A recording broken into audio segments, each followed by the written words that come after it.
கொஞ்சமாக நம்ம தண்ணி போட்டிருக்கு. ஓகே, கொஞ்சமாக நம்ம ஸ்லைஸ் சிக்கன் போட்டிருக்கு. இதை நல்லா பாயில் ஆகணும். நம்ம இந்த டஸ்ட்டு வந்துச்சு, இதை எடுத்துட்டு தூக்கி போடணும். ஓகே, அப்புறம் இந்த மாதிரி பாருங்கள், சூப்பராக ஒரு கிளியராக ஒரு ஸ்டாக் ரெடி ஆயிடுச்சு. இப்போ நான் போட்டிருக்கேன் கொஞ்சமாக ஃப்ரெஷ் ரெட் சில்லி போட்டிருக்கேன், கொஞ்சமாக பாக்சே போட்டிருக்கேன், கொஞ்சம் ஸ்லைஸ் தக்காளி போட்டிருக்கேன். ஓகே, கொஞ்சமாக கோடிண்டர் ரூட் போட்டிருக்கேன் ஃப்ளேவருக்காக.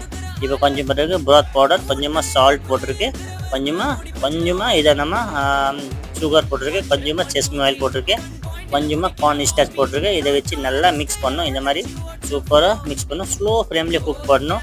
அவ்வளோதான், நம்ம நல்லாயிருக்கும். கோரியாண்டர் எல்லா வெஜிடபிளும் போட்டால் இந்த நல்ல ஃப்ளேவர் வரும். கொஞ்சமாக நம்ம ஃப்ரை பண்ண கார்லிக் போட்டிருக்கு.